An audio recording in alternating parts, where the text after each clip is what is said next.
right, today we are going to be interviewing Jack Ernest. My name is Nathan Slusser. I'm with the Jefferson County Veteran Service Office. We're here, I'll be the interviewer. Derek Lord will be recording both video and audio for us. Today is the 19th of February 2021. We are at 500 Market Street in Steubenville, Ohio, 43952. This is going to be, the purpose of this video is going to be for the Library of Congress Veteran History Project. And Jack, I need you to provide me a couple things. Your full name. Jack L. Ernest. Let's go with your date of birth. 8/18/1946. Your branch of service. United States Marine Corps. And the highest rank achieved. Sergeant E5. And finally, the war or conflicts that you served in. Vietnam. Vietnam. All right, so we're going to start with some of the basic questions here. Like, first off, where were you born? I was born in a little place called Power, West Virginia, which is located south of Wellsburg, West Virginia. Okay. And your parents you grew up with, what did they do when you grew up? My dad worked in a electric plant producing electricity. He was a boiler operator. And my mom was a mom who stayed home and raised 7 children. And pretty general upbringing, pretty normal for that time? Yes. Was it rough, easy? It was rough. We were poor. We had to grow our own vegetables and stuff like that and hunt for the meat that we would have. But we had a wonderful childhood, absolutely wonderful. That's great. Did you have any siblings? Yes. I had 2 brothers and 2 sisters, and 2 died at birth. Sorry to hear that. Yeah. Did either of them or any of them serve in the military? Yes, my older brother, Robert, served in the United States Navy, and he was a corpsman equal to a medic in the Army. And my younger brother served in the Navy also. Oh, that's whole family of veterans, huh? Yes. That's great. So did you enlist or were you drafted? I enlisted. Okay. When you enlisted, how did your parents and siblings feel about you joining? My brother was just getting ready to get out. He told me, no way should you join the service at this point in time because of the war in Vietnam. And my mom, when the Marine Corps recruiter came to the house, she basically drove him off with a broom. That's awesome. So in school, what schools have you gone to, as a child, primary school, middle school, your entire educational history? Well, there was a small grade school, junior high school, located near where I lived. And it was in a little place called Beach Bottom, West Virginia, grades 1 through 9. And once we graduated from the 9th grade, we went to Wellsburg for the 10th, 11th, and 12th grades, of which I graduated. And at that point I got a job and for about the first year, and we couldn't get better jobs. So a buddy of mine and I decided to enlist. We weren't drafted, we enlisted in the Marine Corps. Okay, what was that job that you did? Oh, I was a car parking attendant. Okay. So we're going to move on a little bit into the kind of your early days of service now. So we already established that you enlisted. Why? Why did you enlist? Good question. I'm glad you asked. Because back in those days, and we're talking 50s, 40s, 50s, we were expected to serve our country. We were very proud of our country. We were kind of taught to follow in the footsteps of your uncles, fathers, grandfathers. And I had 2 uncles that served in World War II. Many of my cousins served, some of them in Vietnam, and then others So I wanted to do my part. I wanted to do my part. And so I felt it was natural for me to join the service and do my part for my country. I've never heard a better reason, honestly. That's amazing. When once you got through the enlistment process and you actually started in the military, who all did you leave behind here back home? Well, I left mom and dad, I left 2 brothers, 2 sisters, aunts and uncles, cousins. It's a lot of people. Yeah, a lot of people. Yeah, there's a lot of people who are affected by when someone leaves like that. So where did you join in? Like, what was their point of entry when you got in? Pittsburgh, Pennsylvania. Okay. Mm-hmm. Anything special about any of that you remember? Yeah, it was funny because, of course, Vietnam was going on pretty strong at that point. It was July 1965, and they needed bodies. They needed people, and so the draft was going on. But like I say, I wasn't drafted. I enlisted. I chose to serve my country. And at the recruiting depot in Pittsburgh, a lot of the guys, we were getting shots and signing paperwork and stuff when they were standing out in the hall. And the gentleman in charge would come out and they would line up, say 10 guys at a time along the wall, and they would come out and they would point and say, you, and you, Army. They'd turn around, go to the other wall, and they'd say, you, you're going Marine Corps. And it was pretty funny because a lot of guys that was appointed to go to the Marine Corps were drafted. And man, they were screaming and hollering, no, I don't want to go to the Marine Corps, But it was kind of a funny part of a tragic thing. It is. And so did they treat you differently because you were an enlistee rather than a draftee? Or was it pretty much the same as everybody? I guess it was the same. I'm going to say it was the same. I didn't, experience any preferential treatment because I had enlisted. Okay. I've just heard the stories of guys saying, like, the guys who are screaming and Yeah. they're upset that they're going. You're right, it's tragic, but, they're saying that, man, they were really treated poorly. So I didn't know if it was just an equal across the board thing or if it was, So when you finally got through the, we called it MEPS when I was in. Was it Okay. MEPS? Military entry, what was it? Was it something, I forget exactly what MEPS stands for, Okay. but heading off to basic training, where'd you go to basic training? Parris Island, South Carolina. Okay, so what, other than basic training, what schools did you go to when you were in the military? Well, we were constantly having to take classes for different things, but and we can move on up, and then like I said, I volunteered to join, I volunteered to go to Vietnam, and I knew it was inevitable that I was going. Sooner or later I'm going to go. I'm an infantryman in the Marine Corps.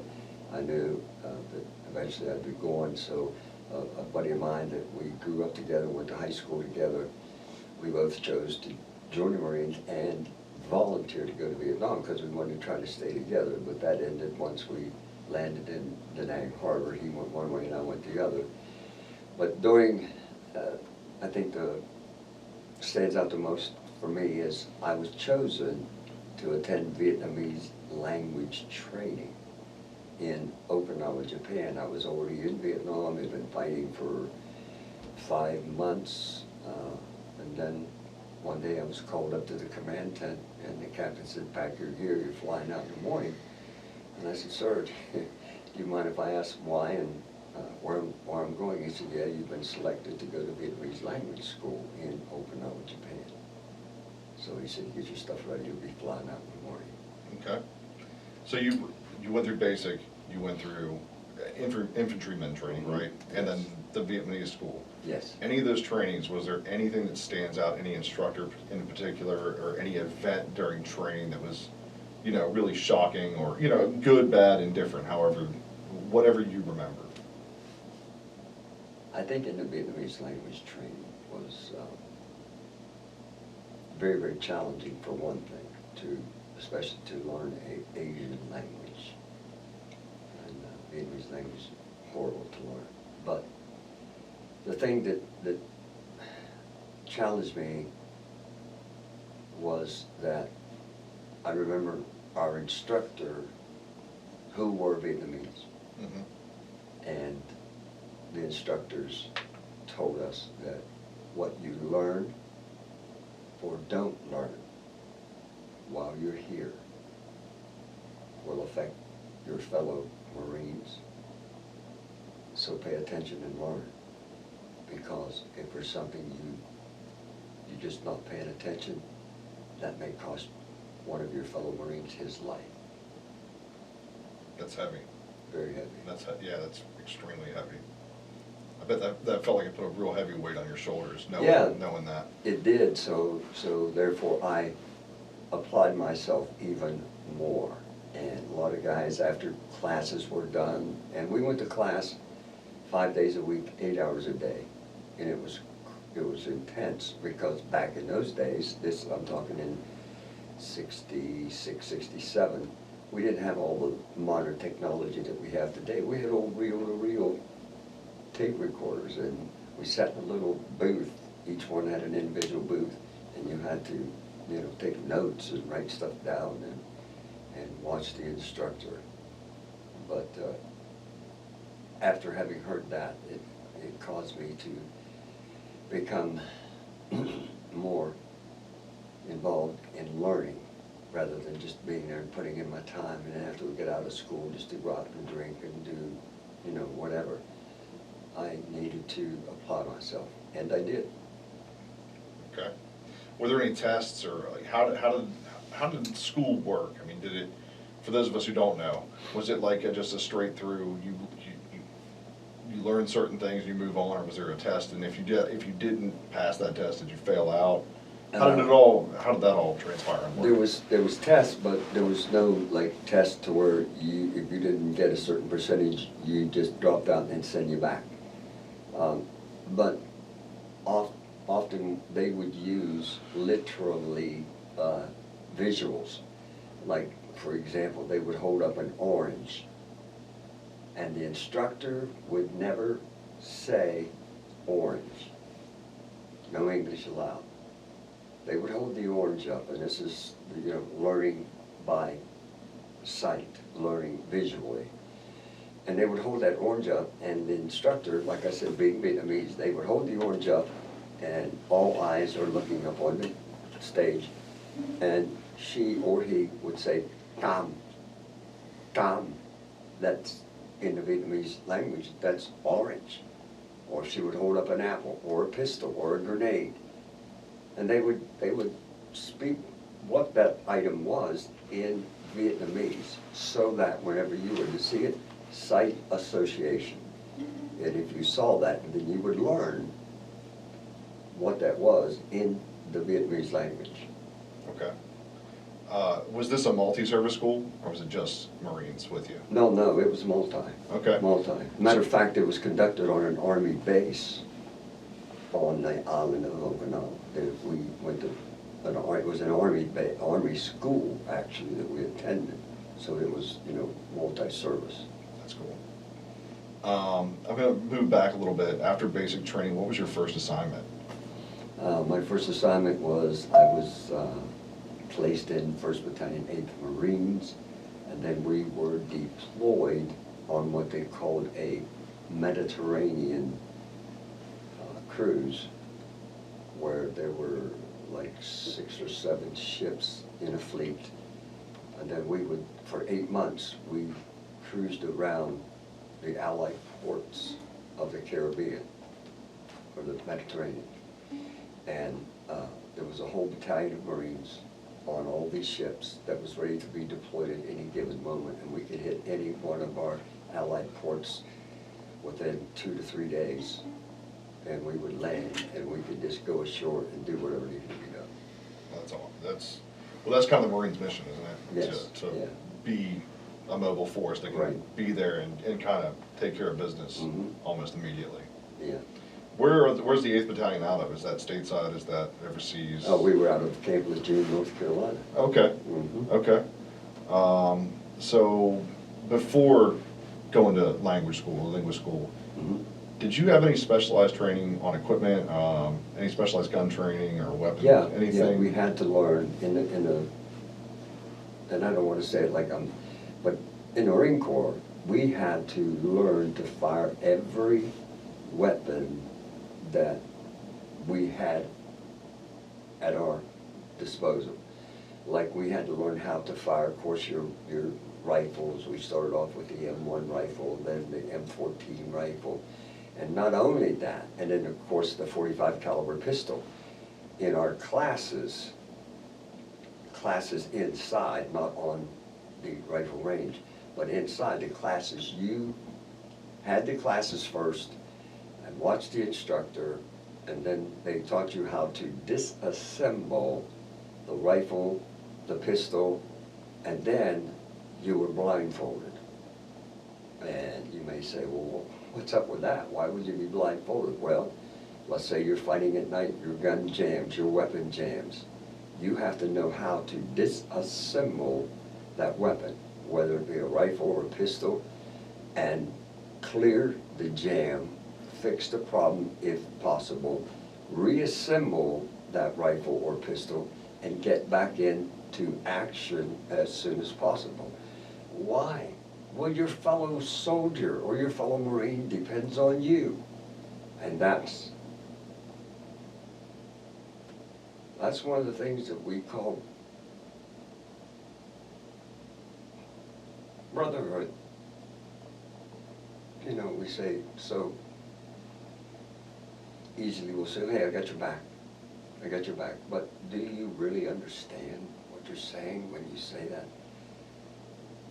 If I was in battle with you, Nathan, or with you, brother, I could trust you to have my back.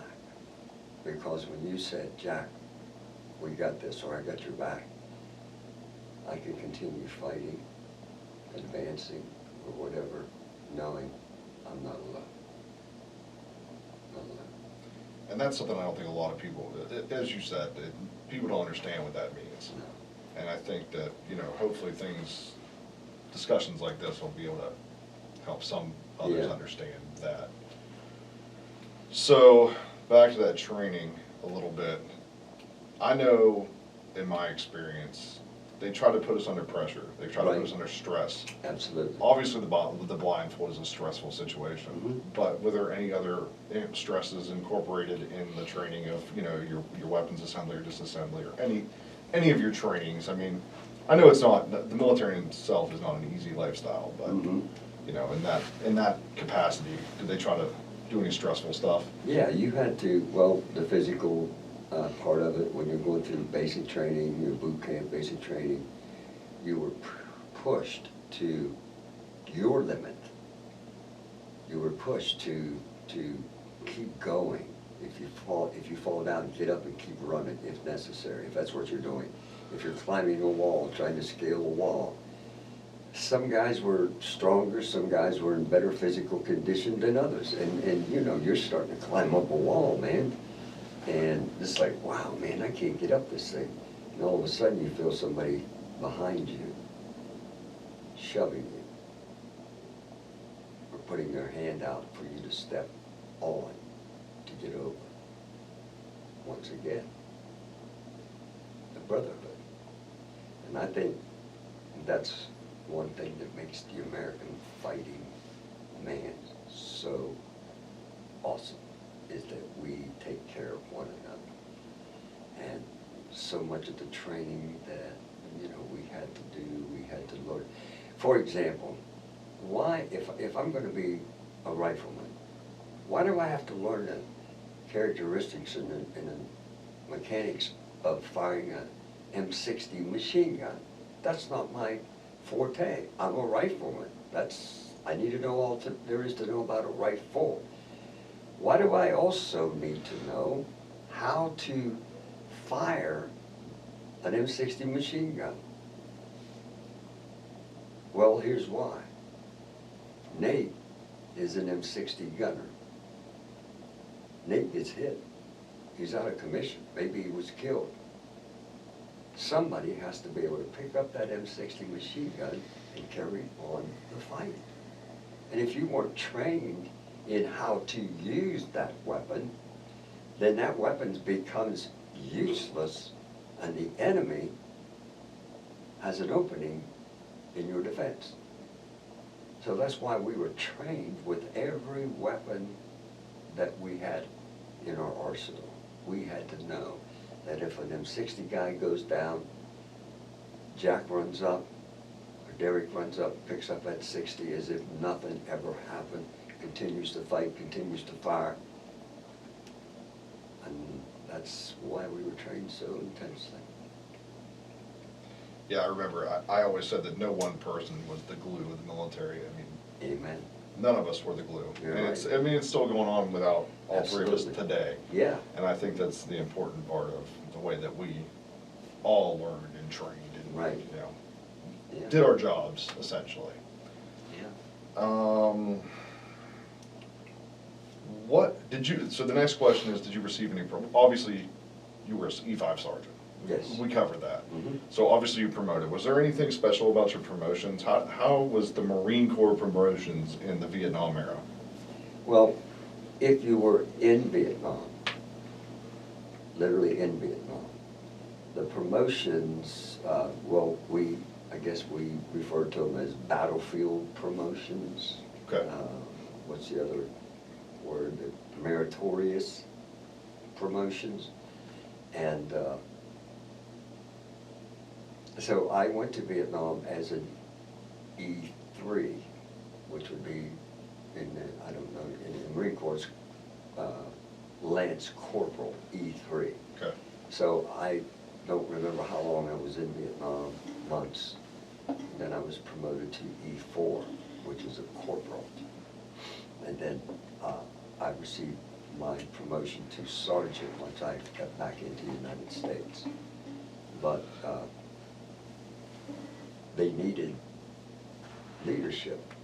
So you've got guys being, I'm just going to be blunt, you've got guys being killed every day. You need a squad leader, or platoon sergeant. Say you needed a squad leader. Squad leader's dead, he got killed. And Nate's the next guy up. You might be an E3, tomorrow you could be an E4, commanding a whole squad of men. Have the responsibility, because in a combat situation, when they put you in charge of other men, then you become responsible for and to those men. Now those men are going to be looking to you for guidance, leadership. Well, on that, so not everyone's made to be a leader. Correct. What happens to the guys who maybe get promoted and they're not supposed to? Not that they're not supposed to. I mean, obviously the military has a chain of command. In a combat scenario, I know that, you know, stateside, it's and during training, it's easy to say, okay, well, he's the E4, so he makes the call. Right. But when lives are on the line, Mhm. and you know that Johnny is a horrible leader and he makes horrible decisions, how did the Marines deal with that? Well,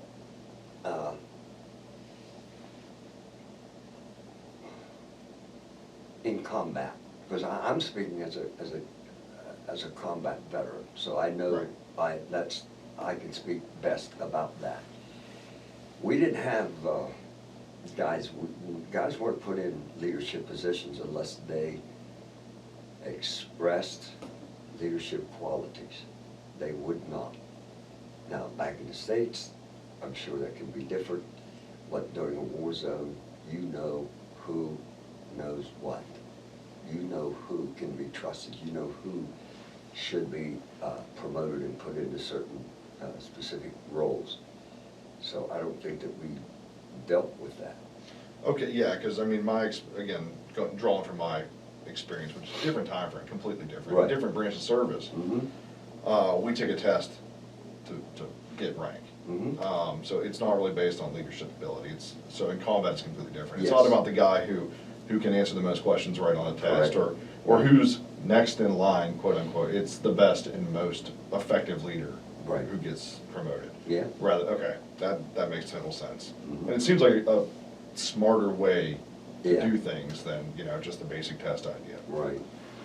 So how long were you in? I was in just a little less than 4 years. I got an early out, they called it, because I didn't have enough time left to reset back to Vietnam. So, Okay.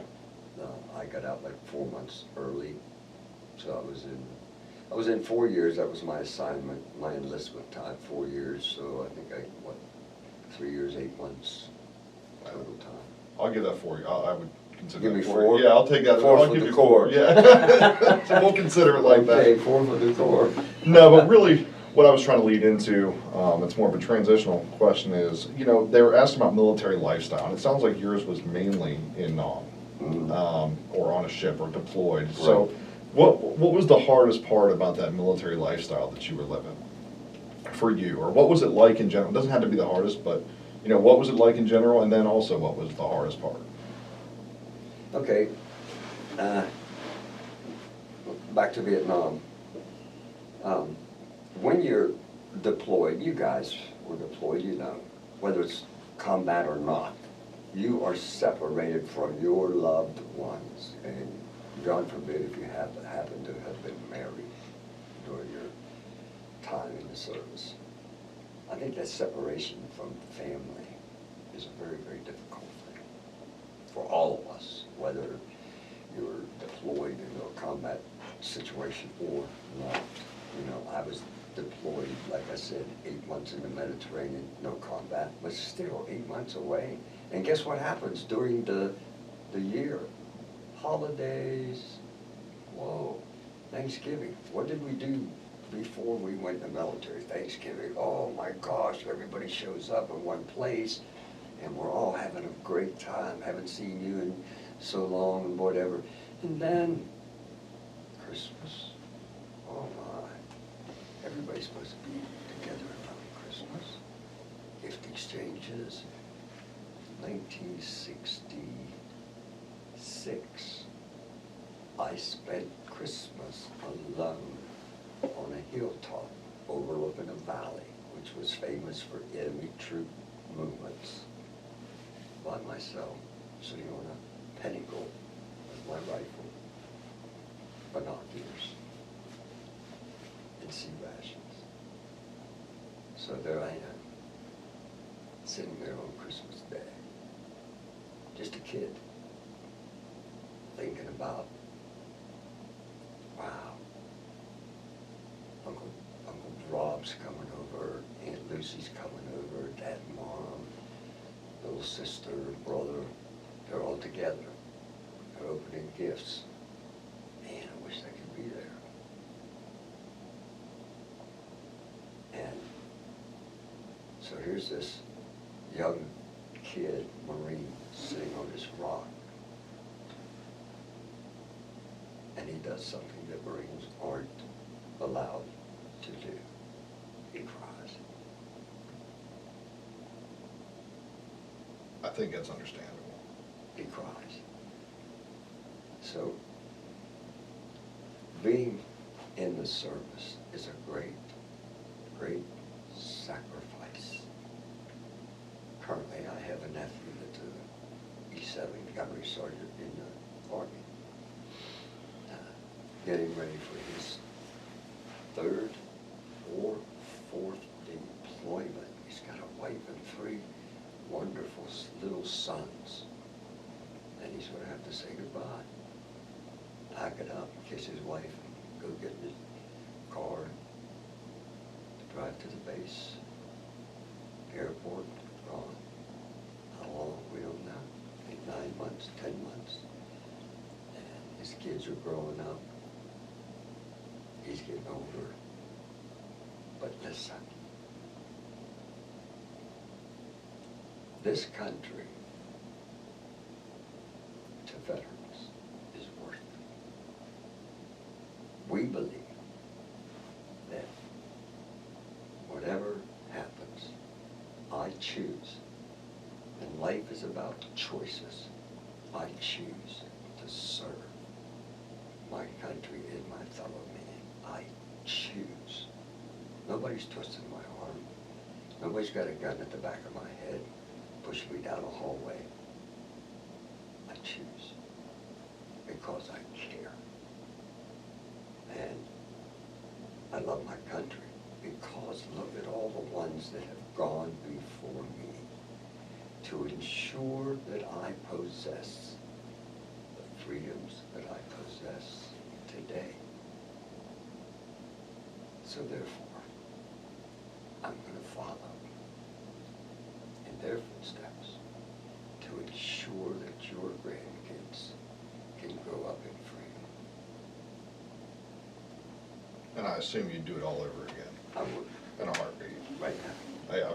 I've never met a veteran that I know who hasn't said the same thing. So, and that's a powerful statement, I think, that people in general need Yeah. to understand. It's not about, the We're service is different. about you, We're different. it's about everybody. And a veteran is different. Just, no matter, you can put us all together and shake it up, pour it out on the table, we're different. Because some of us, because of our upbringing, family members, grandfathers, whatever, and I remember my two uncles served in World War II, and thank God they both came home.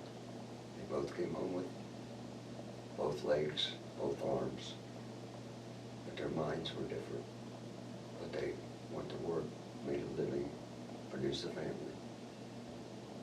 And they afforded me the opportunity to run around and climb trees and go fishing in a free country.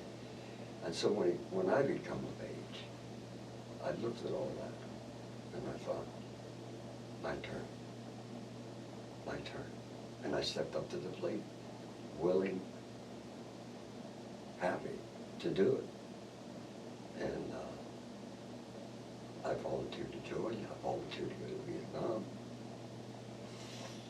Still volunteering today. Volunteered to come here on short notice and do this Yeah. with us, I mean, yeah. Yeah, well, I get to hang out with my brothers, man. And we appreciate it. See? Yeah. These questions, we're gonna move this on to the wartime service and be real focused on that, so. First off, where all in Nam during combat did you serve? Oh, geez. Yeah, we're gonna go into combat, I'm sorry. No, it's cool. I'm good.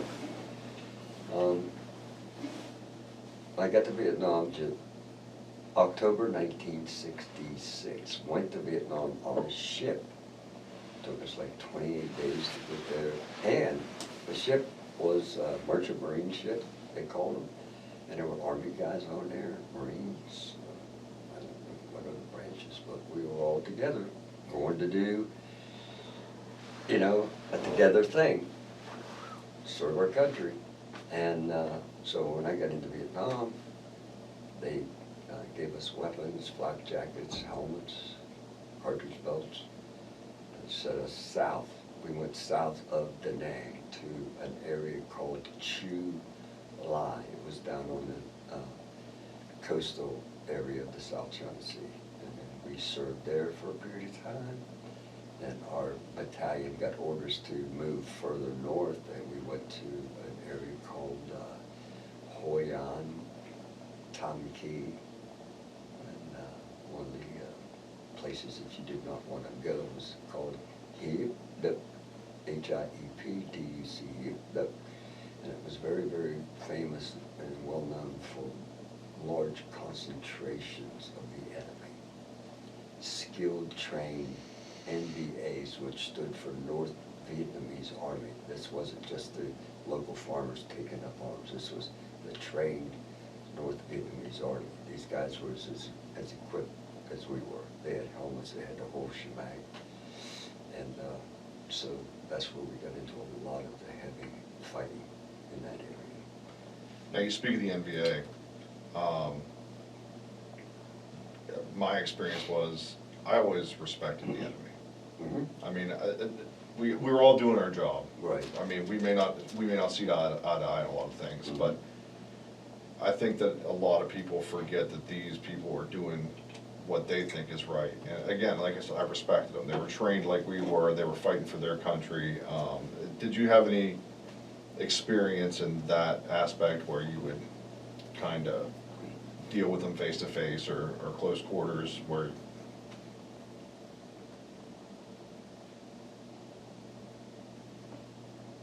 Yeah.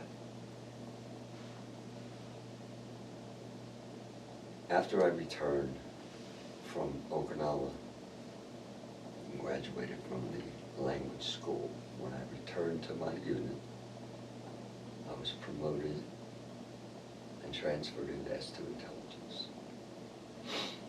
Then I became the chief scout for our battalion. And a scout was a person that was trained in the Vietnamese language. And then we had former enemy soldiers, VC, Viet Cong soldiers, that had given themselves up for different reasons. And then so they would work, that's why they call them Kit Carson teams. They would work, say, with Derek. He was trained in Vietnamese, and maybe his training was in California. And then he came to Vietnam, and then he was placed in the scout teams. And so I was in charge of 12 scout teams, and then they would be attached to, say, your platoon is going out on patrol. So I would attach Derek and his Vietnamese counterpart, and then they would go with you. And then while you were out there, you got into some firefights and some battles, and you encountered, say you captured some enemy people, then Derek and his counterpart would come to that point and question those enemy soldiers to get any and all information that they could get to help your platoon, to know who's out there, how many there are, what kind of weapons they have, if these guys would give up the information. But anyway,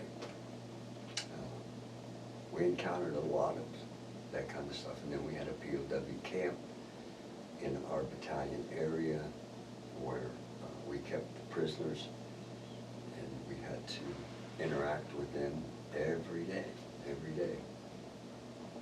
And it's not easy. Sometimes there's really, really difficult times that you encounter. I can imagine. It's difficult. You have to make decisions that involve someone living or dying. And again, my gosh, we were teenagers. Can you imagine being an 18, 19-year-old young man that's put into a situation where we were and having to make life and death decisions? Wow, we should have been at the drive-in or something with our girlfriend, you know? And here we are. You got a .45 pistol on your side, and a rifle in your arms, and grenades attached to you, and you're going to decide if that guy's going to live or die. Then you own that for the rest of your life. And that has to be one of the most difficult things, you know, that happens. I never had that experience. Thank you. And I'm very thankful for that, you know. Yes. And I respect you and everyone else who had to make those decisions, and, you know. And you know, brother, you touched on something earlier, and I'm so glad that you did, because not too many deployed combat veterans may not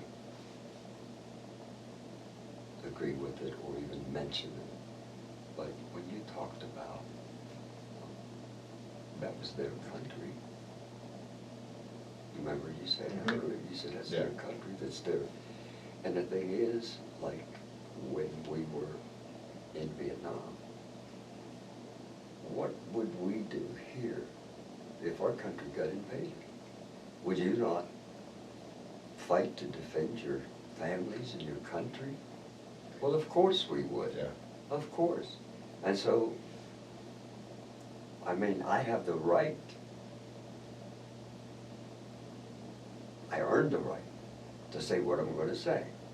So whoever views this or hears this, and you want to make some sort of a comment like, but listen, I earned the right.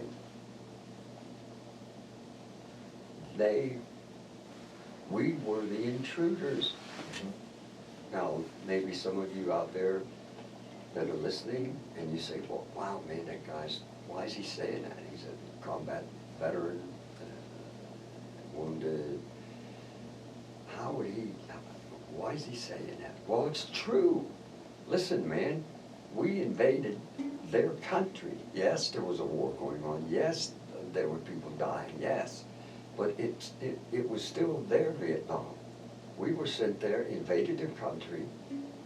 What would you do if some other country invaded us? Hey, I know what I would do. No question. I'm going to defend. Every time. Every time, amen. And so, you know, and that's a thing that we need to realize that, you know, listen, all life matters. No doubt. Yeah, I think it's important to make that distinction that we're protecting our homeland, there's no doubt. And we want our citizens to never have to experience what those in Vietnam or for us or in our generation, Iraq and Afghanistan. Right. We don't want our people to have to deal with that. Exactly, that's why we go over there. Right. But I understand, and that's why, one of the reasons I do want to bring up that we need to respect the enemy. Yes, we do. It's not, we're in their territory, and they're fighting to defend their homeland. And they are human beings. Exactly. Come on, man, they're not, you know, when we were being trained prior to being sent to Vietnam, they actually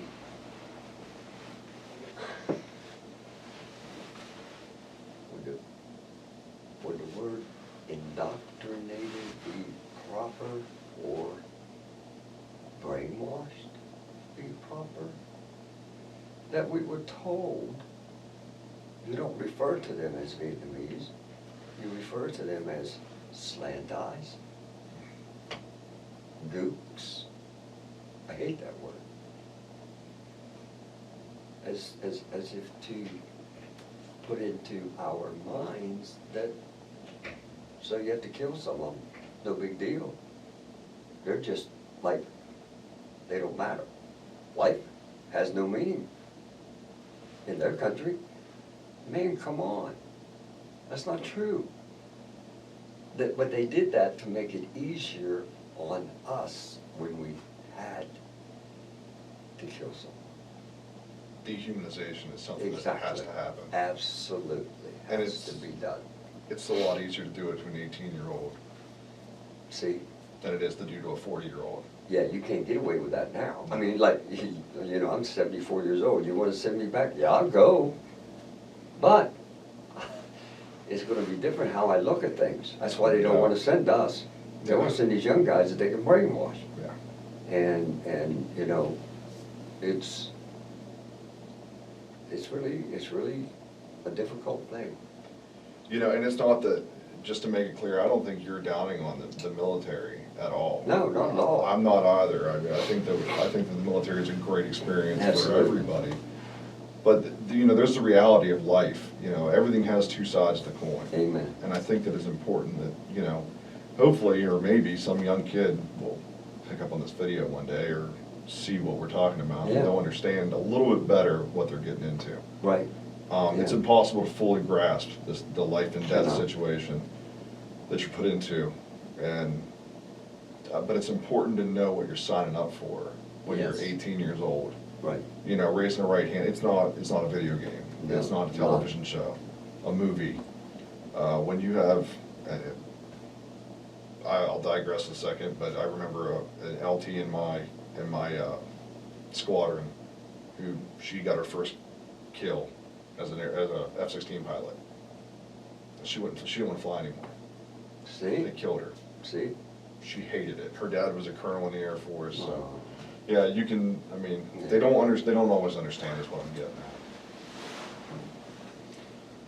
at. So, would you say that combat changed you as a person? Absolutely. Could you elaborate? Sure.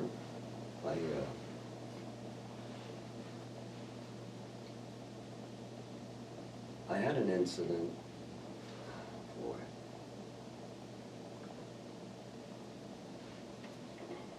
I don't know if I wanna.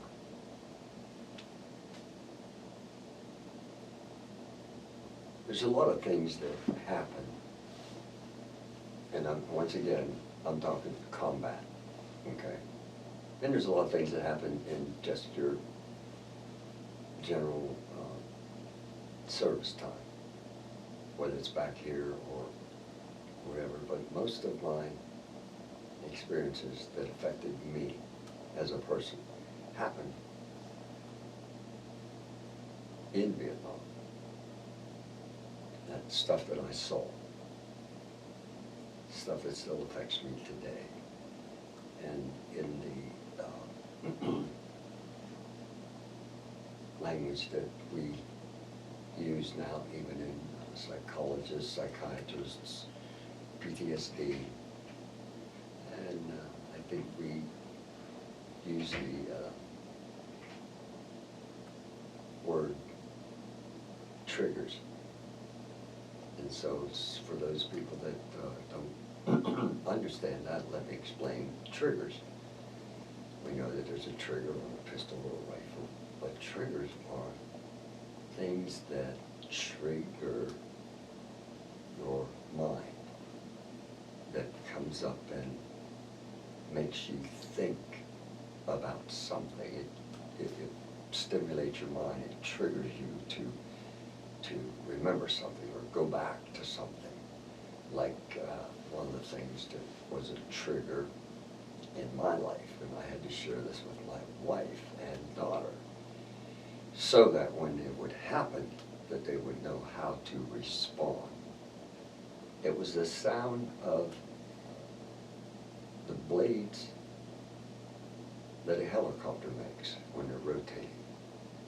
And one of the specific helicopters that I'm referencing is the Huey gunship helicopter, which was used widely in Vietnam. And it made like a sound. And we live where we live, there's a flight pattern to the Pittsburgh area hospitals from our local hospital here. And the medevac helicopter sounds so much like one of those combat helicopters. And when it leaves the hospital here, and as it gains altitude and strikes out across the flight pattern, I can hear it. And so why does that have an effect on you? What's the big deal about that? Well, here's why. Because in Vietnam, whenever you heard that whoop, whoop, whoop, whoop, whoop, whoop, whoop, it meant one of two things, three things. It's a helicopter gunship coming to lay down support fire because you're pinned down and you're taking heavy casualties and you're praying, Lord, let those Hueys come to help save us. Or is taking wounded and dead out. So that's a trigger for me. So when I explained that to my wife and my daughter. So wherever we are and you hear a helicopter, just get close to me and help to encourage me to be calm. You might say, wow.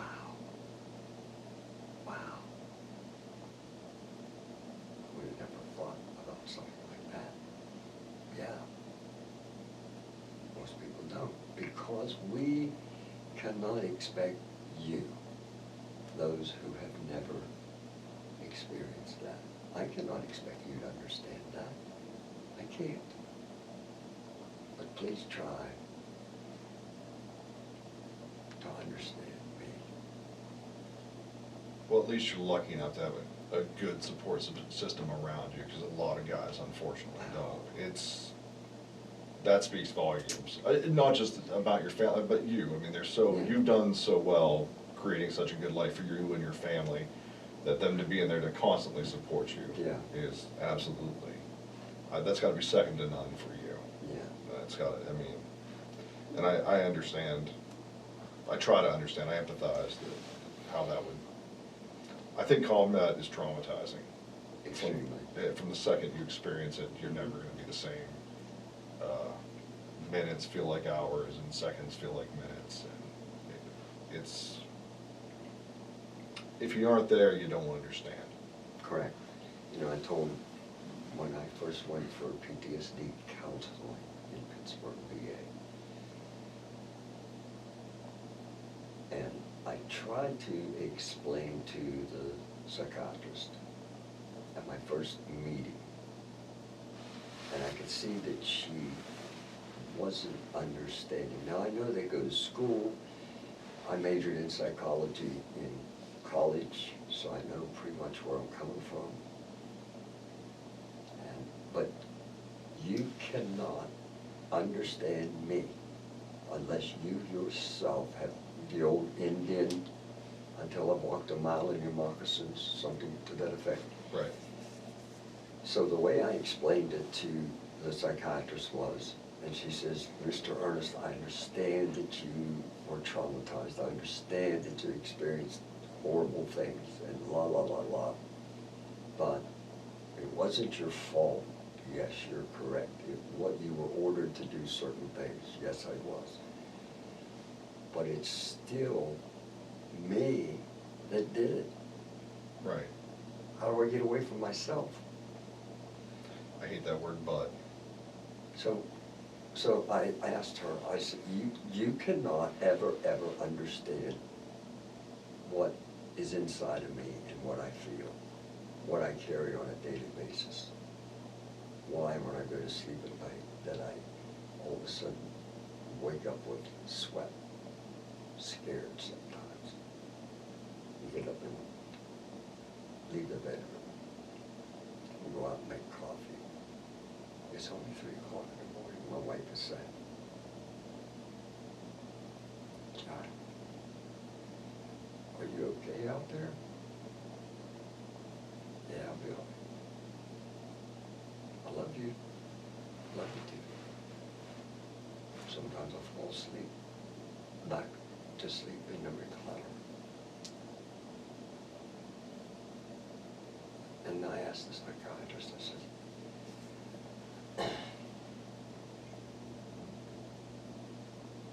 do you expect me to ever understand what it's like to have a baby?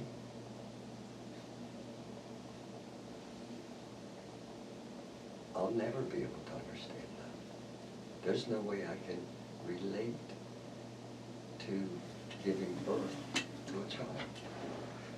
No matter how much videos I watch, no matter how much schooling I go through, no matter how many tests I pass, there's no way possible for me to understand. There's no way possible for me to understand what I saw and experienced that I carry with me for the rest of my life. She sat there and looked at me. She said, I have never, ever heard anything explained that way before. She said, this day, I have been schooled, and I have learned how to be a better psychologist or psychiatrist. She said, it was phenomenal. She said, I'll never be able to understand what life is. No, you won't. You can't. You can't. Unless you experience it, you cannot. And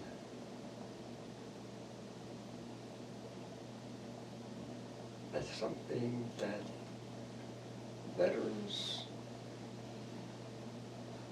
why are we so kind of like a family?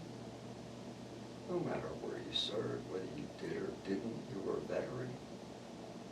You signed, as he said earlier, you signed on the dotted line. It makes you my brother. And I'll fight for you. So, I don't know, we need to be more understanding, more compassionate, more willing to listen and try to understand what others are going through. And our VSO officers here in our office in Steubenville, Ohio are great people, absolutely phenomenal. You must be a veteran to work here. And that's the number one thing.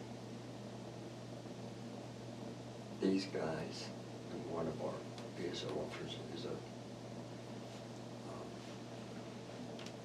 woman, Air Force veteran. And you guys sit behind your desks day after day, and you sit there and you listen. These veterans come in, some of them break and cry, some of them are frustrated, some are this, but you guys are sitting there listening. And at the end of the day, when you're gone, and you might say, hey honey, I want to share with you what happened today. And maybe you share with your wife something that was positive. I was able to help this guy today. He come in, he was angry and upset, but when he left, he was smiling.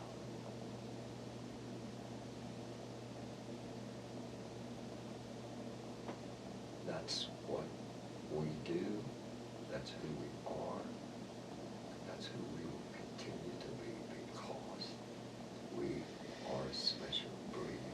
We are veterans.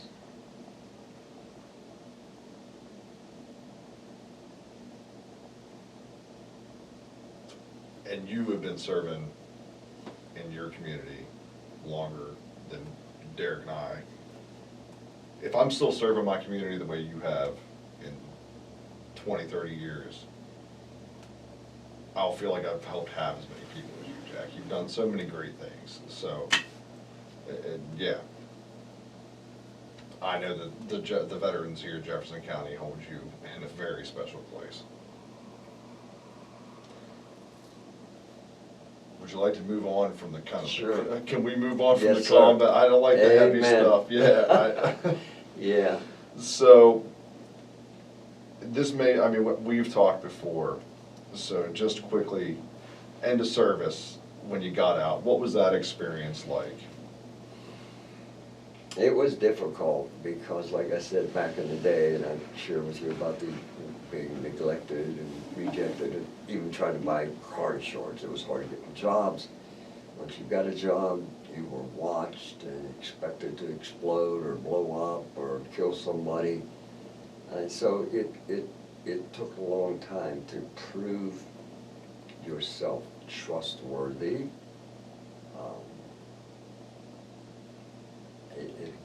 It was rough, a really, really difficult adjustment. And we, back whenever I got out, and we weren't schooled on adjustments, what to expect and things like that. We just kind of were on our own, kind of, one day at a time. But we made it. We made it. So. You've done incredible. So do you keep in touch with any of the guys from your unit? Yeah.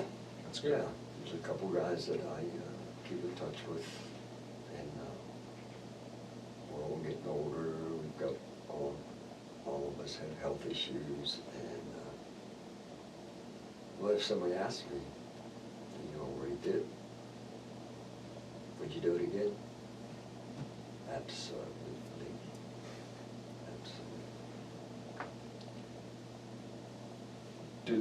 Did your service I think you kind of answered it. Never mind, you did answer. I was gonna say, did service affect, how did it affect your family, your loved ones, but we covered that. There are good parts about serving. One of the things that's good is the benefits that we get. Not just the way the VA takes care of us, but like the GI Bill, the home loan. Did you use any of those services after, and if so, to what extent? Well, when I got a job, fortunately, because I had people working on the inside that was able to get me a job. And then I signed up for the GI Bill, and I started going to college in the evenings.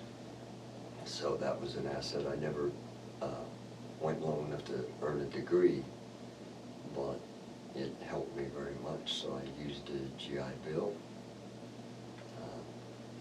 Eventually ended up using the VA ability to secure a home loan, which helped quite a bit, and they were very, very nice and helped secure for us a good interest rate, and so I used that. And now, in the later years, I signed up for VA benefits and found out, and here's another thing, that's why I'm so thankful for you guys, and I don't know, you guys, when I say you guys, Derek's sitting over in the corner, and this gentleman right here,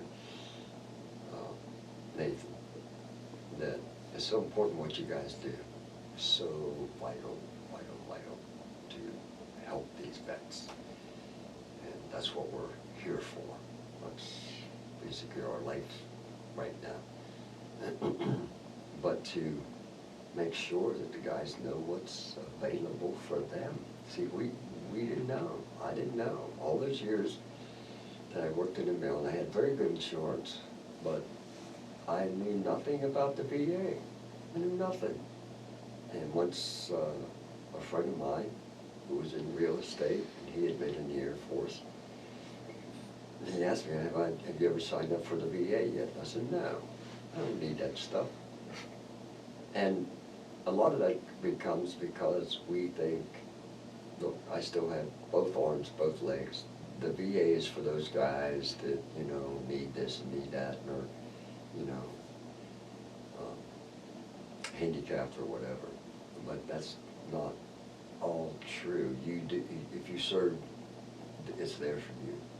And so once I did get registered with the VA and started to learn that, my gosh, you know, because I was wounded and I have a Purple Heart, that puts me in category 3, which bumps me up to a higher level for care and be able to get appointments quicker and other benefits.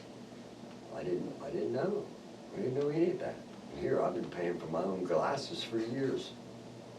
Find out once I'm in the VA, I get glasses every 2 years free. Well, they've changed that. It's every year. Aha. Every year. Just learned something today. New frames, and secondly, if you break them, they'll give you a new pair whenever you want. How's that? There you See, go. Jack learned something again. Glad I could be of service. Yes, sir. Yeah. Wow, every year. Every year, yeah. So go up there and get your prescriptions every year. Wow. Take advantage of it. See that? Did you join or do, what do you do with the veterans now? That's really the question. I mean, I know that you guys got a veterans group. Yeah, all right. Great. I'll let you take over. We started a Vietnam veterans support, very important support group, and we started this group almost 40 years ago here in Steubenville, Ohio. And I'm one of the founding members of that, and one of the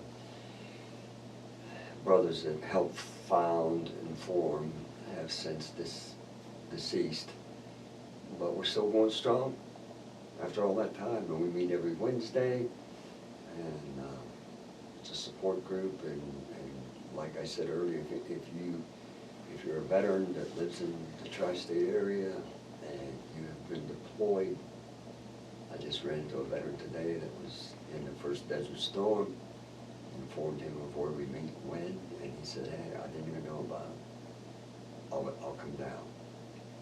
So I've been working with veterans in that regard for over 40 years. And now I'm one of the commissioners in the state of Ohio for Jefferson County, serving as a commissioner for the Veterans Service, emphasizing service, Veterans Service, emphasizing service commission. We serve you guys out there. We serve you. We're here. These guys are here. Trained professionals. They just don't walk in. They have to go to school, not once, but many, many times over and over, continually to learn, to be updated on what's going on. Just like Nathan said, hey, Jack, it's 1 year now. I didn't know that until now. So thank you. But we're here. We're here. And so I have and it's not a position that you're voted into. You must be appointed to the position by a judge who gets recommendations from fellow veterans, from your peer group. And I've been serving as a commissioner now for quite a while. And have the opportunity to help veterans everywhere I see them. And from what I've noticed, you really, we've gone to meetings with Jack, and Jack advocates for veterans every single time.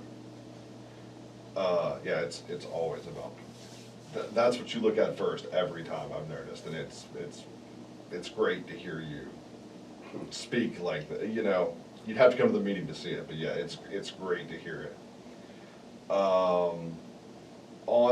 This is a reflections that they want to kind of hit on for the VHP program. So what are some life lessons that you learned from serving in the military? Wow. A little humor. Am I allowed to inject some humor? Yes. Really? Please. Okay, here we go. It's your interview. Well, I learned that being in the military, being a Marine Corps, that you're not allowed to sweat. You might say, what? What did you say? I'm glad you asked. When I was in the Marine Corps in basic training, and we were running several miles, probably 110 or something, 1,000 miles. And I was sweating. And my drill sergeant ran up alongside of me, and I think he bit part of my ear off. But he says, why are you sweating? And I said, sir, it's hot and I'm tired. He says, I'm going to tell you this once, and don't ever forget it. Marines are not permitted to sweat. I haven't sweated since. Like I said, that was humor. Yeah. Yeah, okay. But I've learned that being in the service for almost for a 4-year enlistment has trained me and taught me to fight, and I'm not just talking about combat, I'm talking about fighting for life, fighting for your fellow brothers and sisters, fighting, not giving up, don't quit. Who said you can quit? I didn't read that in the manual that you can quit. It's not in there. And you just keep pushing on, and you see, if you see one of your brothers that's lagging behind, don't keep running. Go back and get him. What's up? You can't leave nobody behind. That's basically our motto, right? I'm not talking Marine Corps, I'm talking about general service as veterans. Look, I would want you to help me if I'm lagging and stuff. I want to see Nathan come back and grab me up. Come on, brother, I got you. Or Derek, hey, come on, Jack, we can do this. Yeah. So I learned from being in the service a lot of important things that has helped me fashion my life after service. That I had that tenacity, I had that drive to keep going, you know. you know, like a little bit more humor. What are you gonna do, spank my hand and send me back? Huh? No, that don't work. You know, we're going to be, well, here we go, the Marine Corps quoting Army. Be all that you can be. Oh, gosh. I threw that in there for the Army, right? Be all that you can, I'm serious, man, that applies to all of us, right? Be all that you can be, in life, don't quit, don't give up. That should go for anybody. It is, it's for Yeah, anybody, that's all of us. Good you know? advice for anybody. Yeah, don't quit, nobody said you could quit, and if they did, they lied, Yeah. you know? Don't buy that. That's the one thing I've always liked about the Marines, and as an Air Force vet, that's hard for me to say. Oh, yeah. You There know, it is. Semper Fi is, it's beaten into you guys from day Oh, one, but my God. always faithful is probably the greatest Mhm. military motto I think I've ever heard. Yeah. So yeah, that's definitely a great Marine characteristic, I should say. So we kind of touched on it earlier, but how has your service affected your feelings on war and just war in general? Okay, good question. Now that I've experienced it, been there, walked it, lived it, still living it, I don't ever want to see another war. No, not just me personally. I don't want to see our country and humanity in general to have to fight another war. I don't want to see that. I don't want anyone to experience that. And you know, I constantly run into veterans that say, well, you know, I didn't go to Vietnam, like they sent me to Germany. Like they're saying, well, I don't count, I'm not important. Don't stop. You did what you did. You went where they told you to go. And I've had guys say that to me, and I said, you know what, I'm glad you didn't have to go. I'm glad. And they're like, why, what? Why do you say that?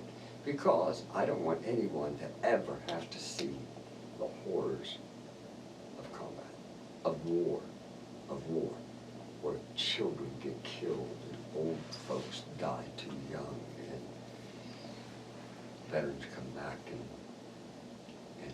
live forever with what they experienced and were exposed to. So war, how do I feel about war? I never want anyone to have to go to war. I don't want a country to have to go to war. It's just, you know, Nathan, I went back to Vietnam, and I don't know, I think you know this, you guys, but I returned to Vietnam. Bone we bone love. What was that? Bone Mui Bone Lung. That's Vietnamese for 44 times. I returned to the country of Vietnam 44 times. And you guys, well, why did he go back so? What was that? What was that all about?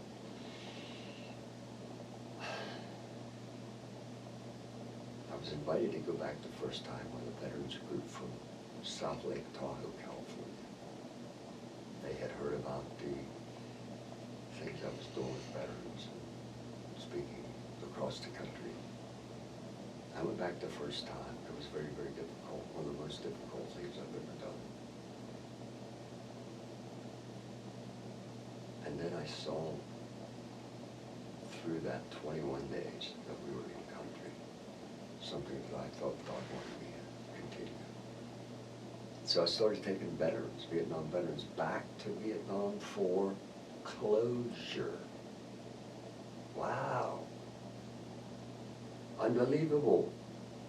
Took some of these guys back, cried like a baby, fell off the plane, going down the steps, fell on the tarmac, crying. And I had already experienced mine. And I would just kneel down beside that veteran, hug him, let him cry,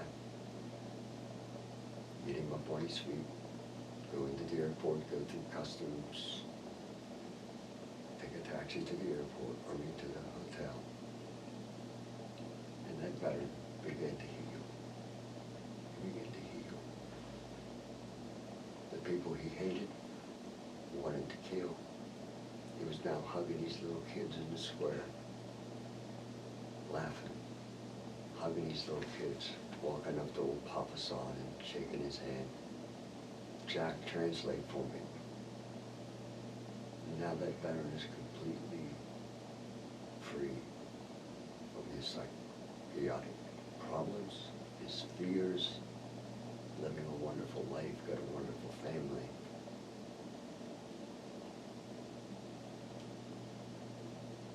That's amazing. Just, I don't believe it either, but it's true. Oh, I believe it 100%. I mean, If you get to watch the video and you meet Jack, let me tell you, it's powerful. If it doesn't come through the video, it's extremely powerful to sit down. and we were able to connect with South Vietnamese veterans who fought with the American forces. These guys, after the North came south and took over, turned Vietnam into a total communist country. And I got to meet with some of these soldiers who were in hiding. And when they heard about this American that spoke their language that was coming back, and they made connections, and I would go to ungodly places to meet with these men.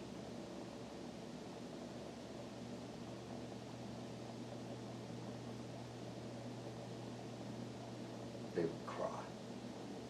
They'd grab me, held on to me and cry. Cried. And said we thought we would never see you guys again. They never knew me. I never met them. But what he meant was Americans. Americans. So we helped to support them and their families. They were living in a cardboard, literally a little place, basically homeless, made out of cardboard. His little baby laying there on the floor. But you know, when we have been given a second chance, my God, make full use of it. Listen, we're all here because we've been given a second chance. All you guys, you've been deployed, you've been where you could have been killed in an instant. But there's a purpose and a reason why you guys are doing what you're doing. I've asked both of you guys on several different occasions. Pop in your office someday and I'll say, hey, Derek, what's up, man? Oh, I'm doing good, brother. How's that little girl? Oh, man, you know, this, that. Derek, how you like your job? Love it. I absolutely love what I'm doing. Nathan, hey, brother, what's up? How you like your job, Nathan?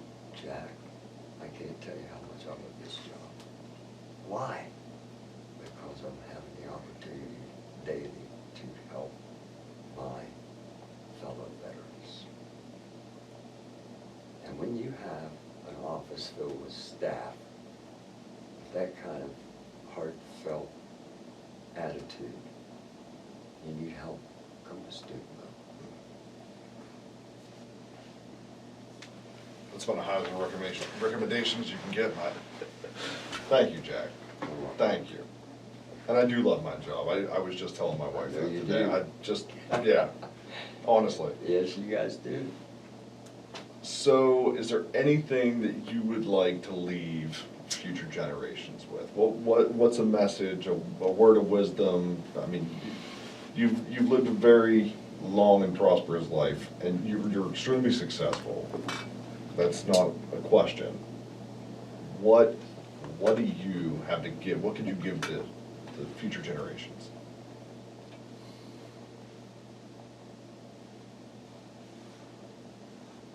Well, we've each been blessed and given a life to live.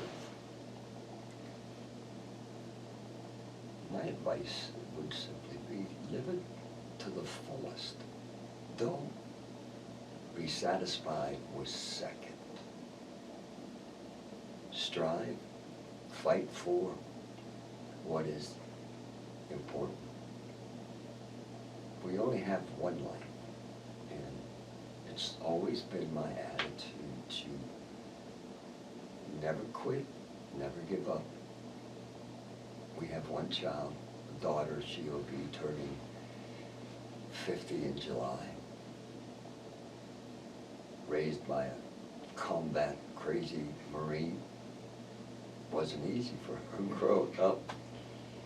But we taught her the same principles. She's a very successful educator in Columbus, Ohio. Sometimes she'll tell me, Dad, you were really, really hard on me. She said, but I'm where I am because of that. So, hey, you're out there listening, you're watching this. Don't take no for an answer. Strive, fight, push forward. Don't quit.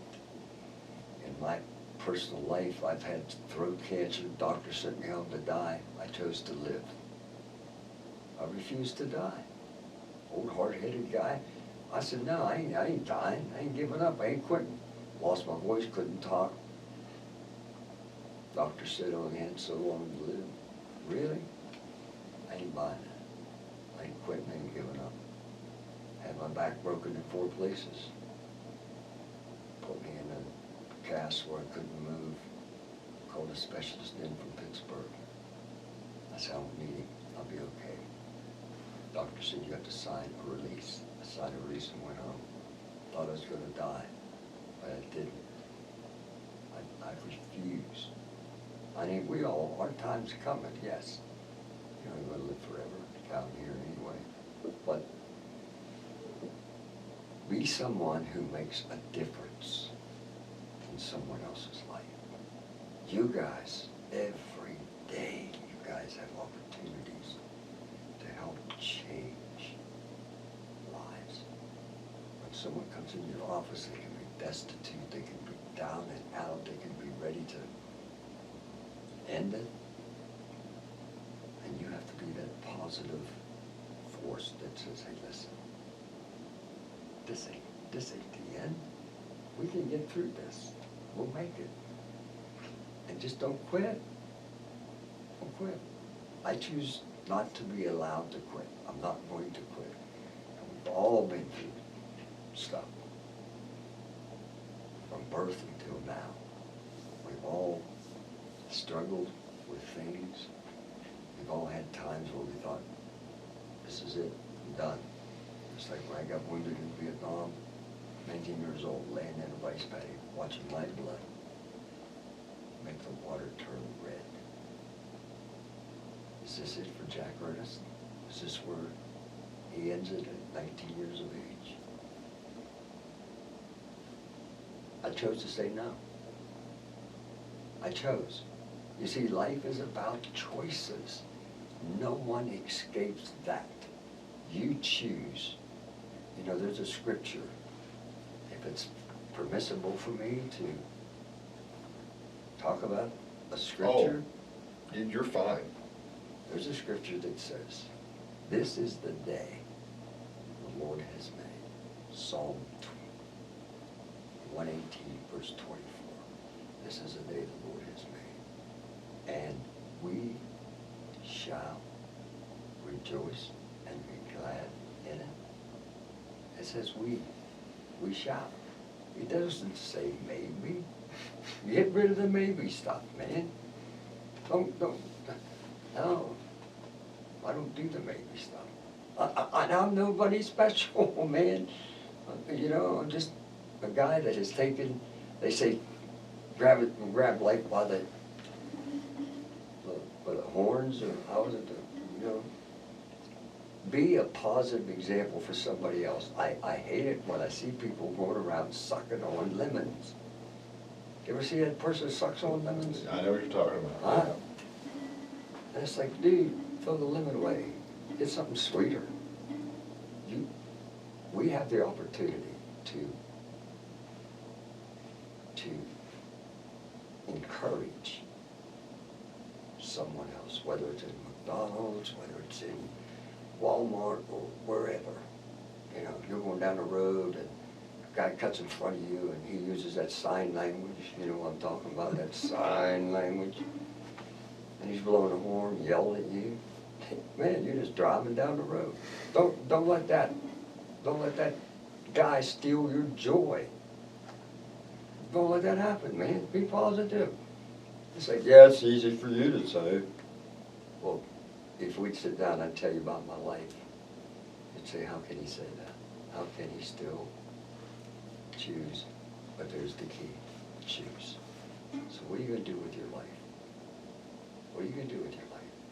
I don't know what your age is that's watching this or listening, but you have a choice as well, and we have to live with the choices we make in life.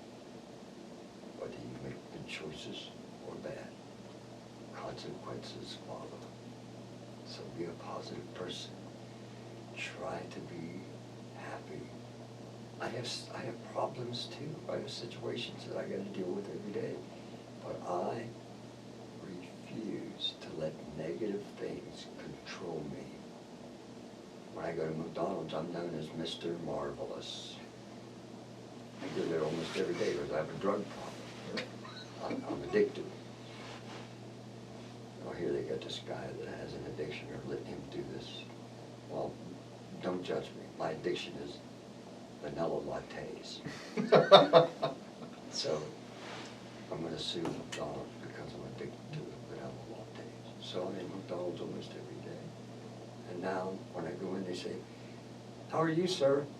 My response is marvelous.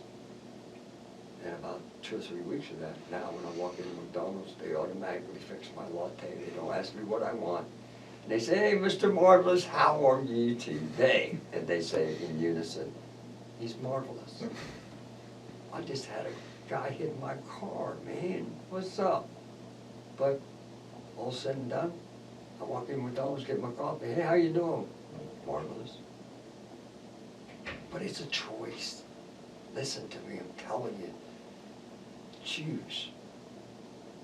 You got a choice. I made my choice. I made my choice at 19 years old, laying in a rice paddy dying. And I said, you know what? No, you don't stop here. I have a choice. And I'm going to make a choice to live. Painful, yes. Bleeding, yes. Doubts, of course. But I still had to make a choice. So? That is the most veteran advice I've ever heard. Honestly. Just don't quit. Don't quit. Well, final question. Oh, Final question. okay. If anything, what do you think the average citizen should know about veterans? Wow.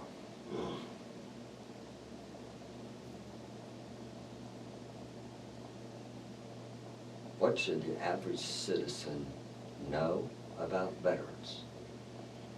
That they are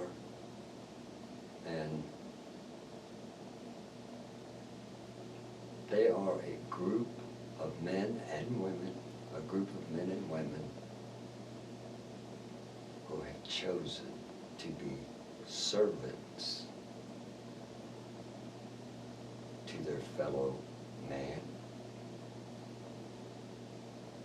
They have chosen, wow, isn't it ironic that we're talking about choice again? Huh. They've made a choice to serve their country. Thank God. Thank God for veterans. And I'm not asking you to humble yourself and get down on your knees and kiss their hands. Not at all.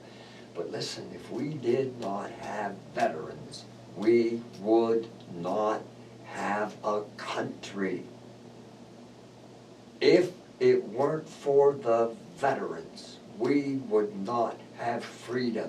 If it wasn't for the veterans, we wouldn't be sitting in this room right now doing this. Veterans are probably some of the most important people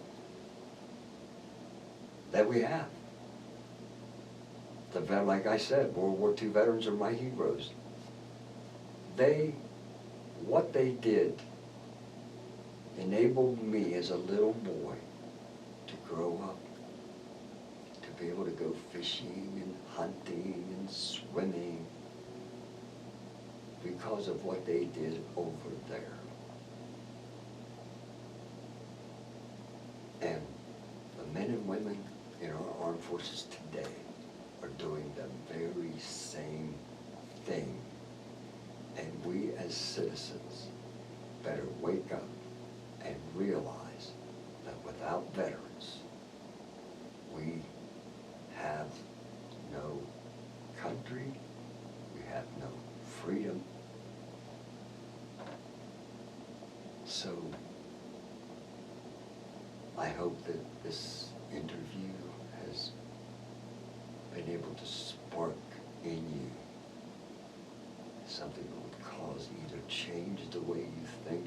You may have been thinking ill about veterans, but listen, if it wasn't for the veterans, we would not have the freedoms that we have. And it's not easy being a veteran. I touched on this prior, that, listen, there's families, there's wives that stand at an airport holding a little child, watching their husband walk up the steps of a plane, not knowing if they'll ever see him again. Or boarding a ship, holding a little child, just like your little daughter. Imagine your wife standing holding your little daughter. You've got your bags packed and you've got orders to be deployed. You turn around, you're halfway up the steps. And you turn around and you look. And you think to yourself, Lord, if I don't come back, take care of that. That's a veteran. That's a veteran. I can't imagine doing that. So, if you're out there listening,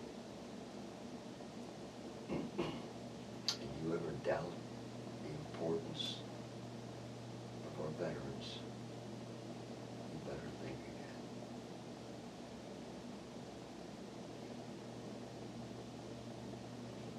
Well, Jack, I can't thank you enough for coming in and doing this with us. It's been a wonderful, for me, it's been a wonderful experience. I think Derek has nodded his head and, I mean, he's laughed. We've all had an amazing time. I hope the same goes for you. No, absolutely. It's been a pleasure and an honor for me. It really has. Same from us. And Amen. I'd like to, you guys didn't get this enough. Welcome home. Thank you. Thank you. And we thank you for your service. Wow. Thank you, brother. No. Thank you for doing it with us. Yes.